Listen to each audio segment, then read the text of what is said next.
हमेशा ध्यान रखें कि आपकी जो प्रार्थना की शक्ति है, संकल्प की जो शक्ति है, वह संसार की सबसे बड़ी शक्ति मानव जाति के पास है। संकल्प कैसा हो? तो संकल्प जो है वो सत्य से भरा हुआ हो। सत्य से भरा हुआ का अर्थ है न्याय, धर्म और सत्य की कसौटी पर हो, और प्रिय हित लाभ से हट करके न्याय, धर्म और सत्य की कसौटी पर वो हो। तो ऐसा संकल्प जो सत्य से भरा है करने पर, जिसे हम कहते हैं ऋतंभरा, जो बुद्धि के लेवल पर होता है, हमें कि हम जो कर रहे हैं ठीक है, वो हमारी आस्था, विश्वास और श्रद्धा से जुड़ के होता है, उसे ऋतंभरा नाम दिया गया। ऋतंभरा का अर्थ है कि सत्य से भरा हुआ संकल्प।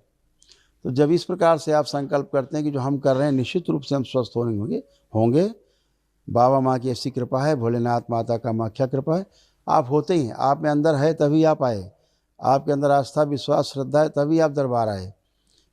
अब आप यहाँ संकल्प कर रहे हैं, इसको कहा जाएगा कि सत्य से भरा हुआ संकल्प, यानी ऋतंभरा, बोध किया हुआ, बुद्धि के जो लेवल पर है, जिसे हमारी आत्मा भी स्वीकार करती है, अनुभव करती है। तो आपने बोध से भरा हुआ संकल्प किया, सत्य से भरा हुआ संकल्प किया, ये बुद्धि के स्तर पर हुआ, और इसको किसने अनुभव किया? तो आपकी आत्मा ने साक्षी भाव से, साक्षी यानी दृष्टा भाव से इसको अनुभव किया। अनुभव से क्या मिला? प्रमाण मिला। अनुभव से ही प्रमाण होता है। तो ये अनुभव और प्रमाण की जो क्रिया है वो हमारे आत्मा के स्तर पर होती है। बुद्धि की जो क्रिया है वो हमारे बोध और हमारा जो संकल्प है वो उस स्तर पे होता है, ऋतंभरा होता है। और चित्त पे हमारी इच्छाओं के द्वारा, स्मृतियों का, और फिर उसके आगे सर्कस चलता है। तो वृत्ति में हमारे विश्लेषण और तुलन, फिर जब मन में जाते हैं पांचवी क्रिया में, तो फिर हमारे टेस्टिंग, सेलेक्टिंग, यानी चयन और आस्वादन। वो रुचि मूलक भी होता है चयन और आस्वादन, और स्वाद मूलक भी होता है ना। तो इस प्रकार से क्रियाएं होती हैं, जो आगे कभी आपसे चर्चा होगी तो उसे विस्तार से आपसे बात होगी कि कैसे कैसे हमारा मस्तिष्क, हमारा जो जीवन है शरीर के अंदर, वो कैसे हमारे मस्तिष्क के द्वारा हमारे शरीर को संचालित करता है। अभी विज्ञान केवल ये मानता है कि मस्तिष्क है और शरीर है, मस्तिष्क शरीर को चला रहा है, ऐसा आधुनिक विज्ञान अभी तक जानता है। लेकिन जो पुरातन विज्ञान है, ऋषि मुनियों का विज्ञान, वो कहता है कि शरीर और मस्तिष्क के साथ साथ एक और वस्तु है जिसे जीवन कहते हैं, जिसमें आत्मा, बुद्धि, चित्त, वृत्ति और मन, 5 चीज़ें इनबिल्ट हैं। वह है मस्तिष्क के द्वारा। मस्तिष्क में भी एक मेधस होता है, मेधस के द्वारा मस्तिष्क से तालमेल बनाता है जीवन, जो केवल मनुष्य में पाया जाता है मेधस। वहाँ मनुष्य अपनी कल्पनाशीलता से, और जो उसके पास कर्म स्वतंत्रता है, उसके माध्यम से मनुष्य अपने जीवन यात्राओं को पूरा करता है। तो मस्तिष्क के और जीवन के बीच में एक मेधस होता है, जो केवल मनुष्य में होता है, किसी और जीव जंतु में नहीं होता, पशु पक्षी में।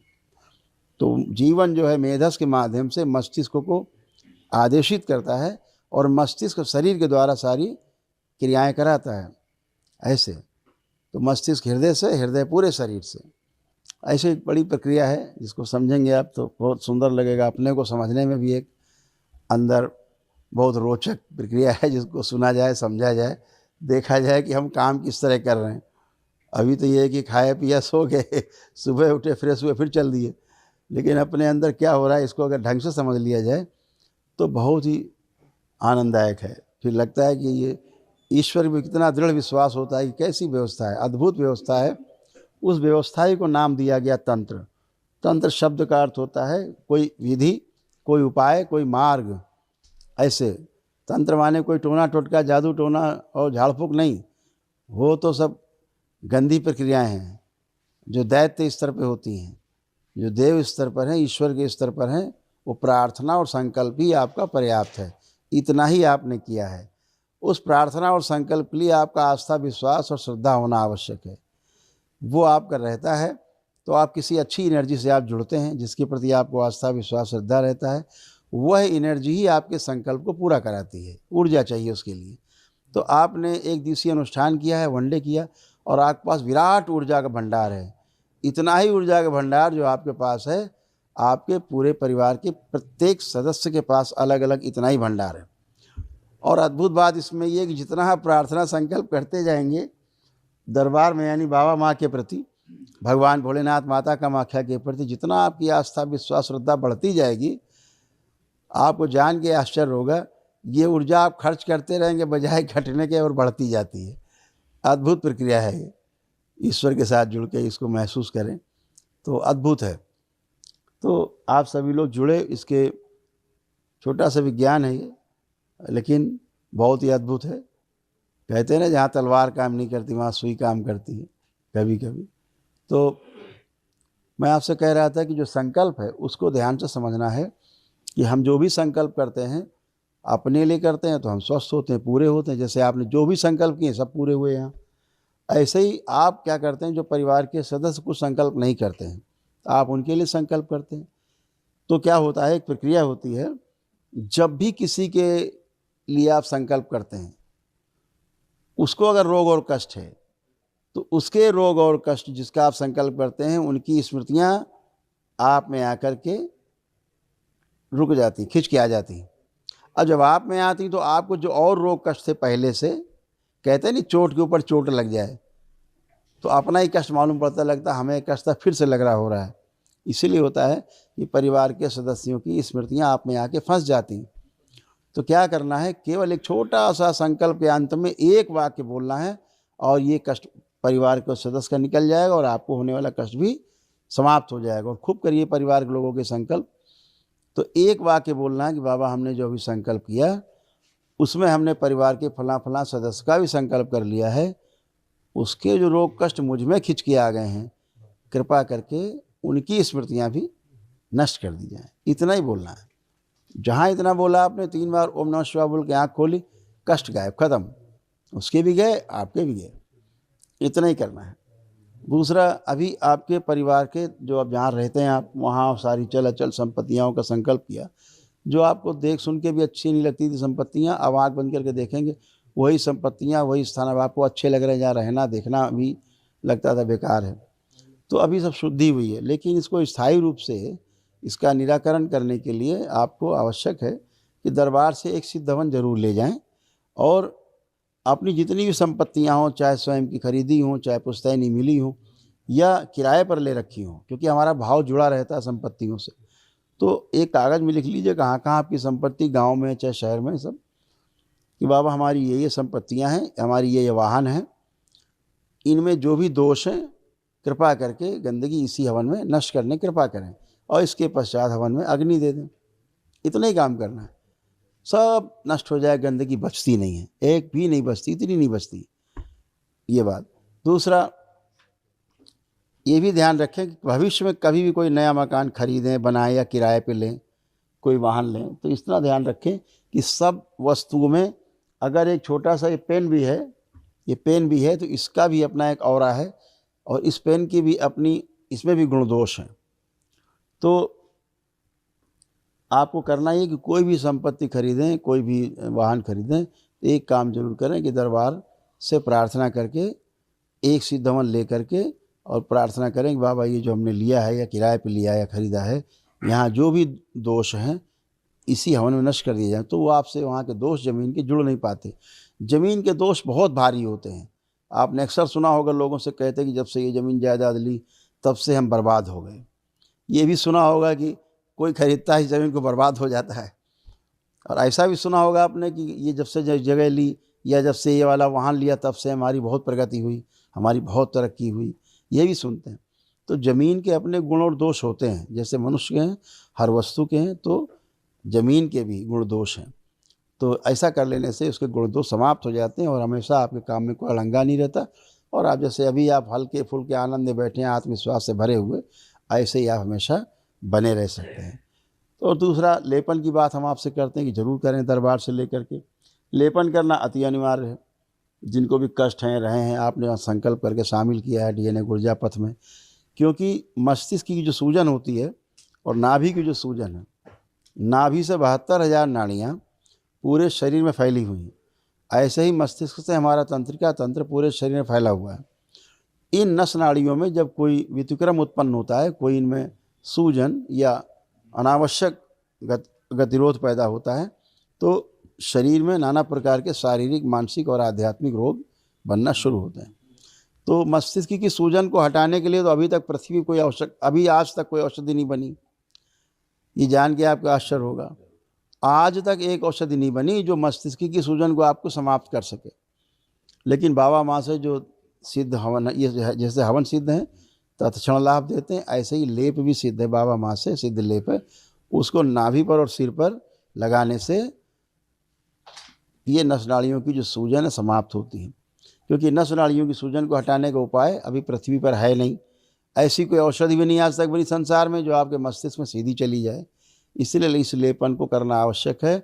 यह सूजन मस्तिष्क की जाना आवश्यक है, क्योंकि मस्तिष्क की सूजन से ही बुखार से लेकर के कैंसर, एड्स तक के रोग बनते हैं। संसार का कोई भी रोग है वो मस्तिष्क की सूजन से ही उत्पन्न होता है। इस बात को गांठ बांध के रखिएगा।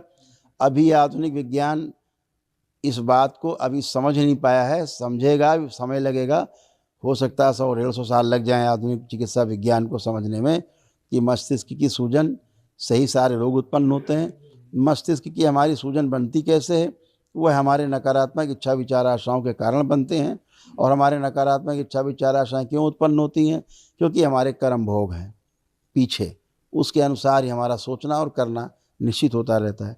आप चूँकि बाबा जैसे पूर्ण गुरु से जुड़े हैं, इसलिए आपके कर्म भोग काटने की शक्ति आपके पास आपके संकल्प के द्वारा ही है, जिससे ये सब कट रहे हैं और आप स्वस्थ बैठे हैं। तो इस सूजन को समाप्त करने के लिए सिर पर और नाभि पर लेपन आवश्यक है। वो आप पता करेंगे, बताएंगे आपको लोग। यहाँ जो डॉक्टर्स हैं वो आप संपर्क में बता सकते हैं आपको, और दरबार में जो अन्य सेवक हैं आपसे पूछ लेंगे, उनसे तो बताएंगे। तो ये आपको करना है। जो आपके रोग कष्ट उत्पन्न होते हैं उसके 3 सबसे प्रमुख कारण हैं। पहला, पितृ। आपके पितृ रहेंगे तो उनकी मृत्यु के समय की सबसे गहरी स्मृतियाँ होती हैं वो रहेंगी। वो स्मृतियाँ रहेंगी आपके मस्तिष्क के साथ, आपके मेधस के साथ एकाकार करके चित्त में, और आपके पूरे शरीर में फैल करके शरीर आपका स्वीकार कर लेता है मस्तिष्क के द्वारा। वही रोग और कष्ट बढ़ने लगते हैं जो आपके पितरों को थे। यह भी होता है कि आप पिछले जन्मों तमाम यात्राएं करके आए, हर बार मृत्यु हुई है। जन्म के बाद मृत्यु के समय के रोग और कष्टों की स्मृतियाँ बनी रहती हैं स्वयं में। तो यह सब स्मृतियाँ रहती हैं तो रोग उत्पन्न होते हैं। कर्म भोग कहा जाता है। स्मृति कर्म की बनी हुई है, जो हमने कर्म किए पिछले जन्मों में वह स्मृति बनी हुई है, उसका भोग तय होता है। तो ये जो हमारी स्मृति है नकारात्मक इच्छा विचार आशाएं पैदा करती है, उसके द्वारा सूजन बनती है, सूजन से भ्रम, भ्रम से रोग, रोग से कष्ट, कष्टों से मृत्यु। ये इसका सीक्वेंस है। रोग बनता ही भ्रम से है। भ्रम किसके बीच में है? भ्रम हमारे मस्तिष्क और हमारे शरीर के बीच में जो तालमेल है, वो जो सिनर्जी है वो टूट जाती है। वो नहीं है तो रोग बनना शुरू होते हैं। तो इसलिए लेपन अति आवश्यक है, अति अनिवार्य। इसका हमेशा ध्यान रखें, जरूर करेंगे। दूसरा, एक सबसे बड़ा आपकी प्रगति में बाधक है जो आध्यात्मिक उन्नति में, उसे काल सर्प दोष कहते हैं। वह भी आप सबका नष्ट हो गया। पहले पितृ दोष नष्ट हुआ, पितृ आपके मुक्ति पाए। आज उसका क्या प्रमाण है मुक्ति का? आप कहीं जाएंगे पूरी दुनिया में, धरती में, पितृ मुक्ति के लिए भारत में, तो आपको कोई प्रमाण नहीं देगा, केवल पूजा करा देगा, हो गया, आप कहीं जाओ, लेकिन प्रमाण नहीं देगा। प्रमाण आपका धरती पर केवल एक दरबार देता है, उसका नाम है आपका दरबार करौली शंकर महादेव पूर्वज मुक्ति धाम। बाकी कोई आपको प्रमाण नहीं देता। तो पितृ मुक्ति का प्रमाण क्या है? उसका प्रमाण है कि आपके चाहे पितृ की कल ही क्यों नहीं मृत्यु हुई हो, आप आंख बंद करके देखेंगे, आपको उसका चेहरा ही नहीं दिखाई देगा। चाहे पूरी दम लगा दीजिए, पूरी ताकत लगा दीजिए, आपको चेहरा नहीं दिखाई दे, तो समझ लो आपके पितरों की मुक्ति हो गई है। आप सब करके देख सकते हो। दूसरा, आप सबका काल सर्प दोष कट गया। इसका क्या प्रमाण है? इसकी भी आपको पूजा पाठ करवाते हो। प्रमाण क्या है? ये दरबार आपको उसका ही प्रमाण देता है। उसका प्रमाण है कि आप आंख बंद करके पूरी ताकत लगाएं देखने की। एक जिंदा सर्प आप चलता हुआ कल्पना नहीं कर सकते, देख नहीं सकते, सब करके देख सकते हो, सारे कर सकते हो। किसी को लग रहा दिख रहा है तो हाथ उठा सकते हो। ये सारा नष्टीकरण हुआ। तीसरा, तमाम पितृ गए, उनकी तमाम रोगी नकारात्मक स्मृतियाँ, आपकी तमाम रोगी नकारात्मक स्मृतियाँ, नेगेटिविटी सारी समाप्त हुई है। उसका क्या प्रमाण है? कि एक भी आपके अंदर निगेटिव थॉट्स नहीं हैं। अपने परिवार के लिए चिढ़, नफरत, घृणा, दूर रहना, अलग रहना, ये वो भाव आने, तलाक वलाक के भाव आने, वो तो सब नष्ट हो गए। कोई अब तलाक वलाक नहीं बचा, हैसियत नहीं कोई तलाक वलाक करा दे, वो तो सब खत्म हो गए। हम बात कर रहे हैं जो आपका दुश्मन नंबर 1 हो धरती पे, जिसके लिए सवेरे शाम आप भगवान से कहते हैं भगवान इसको ज़रा ठीक कर दो, इसको उठा लो, उसके लिए भी आप सोचो। एक भी गंदा विचार आपके अंदर नहीं आ रहा है, एक भी निगेटिव थॉट्स आपके अंदर आपके दुश्मन नंबर 1 के लिए नहीं आ रहे हैं। चाहे वो कल आपको कष्ट देता रहा हो, आज भी दे रहा हो, और आपको पता है वो कल भी कष्ट देगा, लेकिन आपके अंदर उसके लिए भी कोई गंदा विचार, एक निगेटिव थॉट्स नहीं आ रहे हैं। इतना ही नहीं, आप ला भी नहीं सकते, सोच भी नहीं सकते गंदा। कोई ऐसा कर पा रहा है तो हाथ उठा सकता है, कोई भी। किसी को गंदे विचार आ रहे हो, या अभी भी लग रहा है कि मैं दुश्मन के लिए गंदा गंदा उसको करना है, उसको मारना है, उसको ये हो जाए, भगवान गलत हो जाए, मर जाए, कुछ भी आ रहा हो तो हाथ उठा सकते हैं। सोच के देखिए, सब लोग खूब ताकत लगाई दुश्मन के खिलाफ सोचने के लिए। आपके अंदर दुश्मन के लिए भी एक गंदा विचार नहीं। विचार आना छोड़ दो, विचार ला भी नहीं सकते आप गंदा, सोच भी नहीं सकते गंदा। इतना दरबार ने आपको शुद्ध किया है, आपको बुद्ध महावीर की तरह, नानक की तरह आपको एकदम शुद्ध और पवित्र किया है दरबार ने। इस लेवल पर आपको जा कर के शुद्धता की गई है, आपके शरीर की, मस्तिष्क की और आपके पूरे मन की।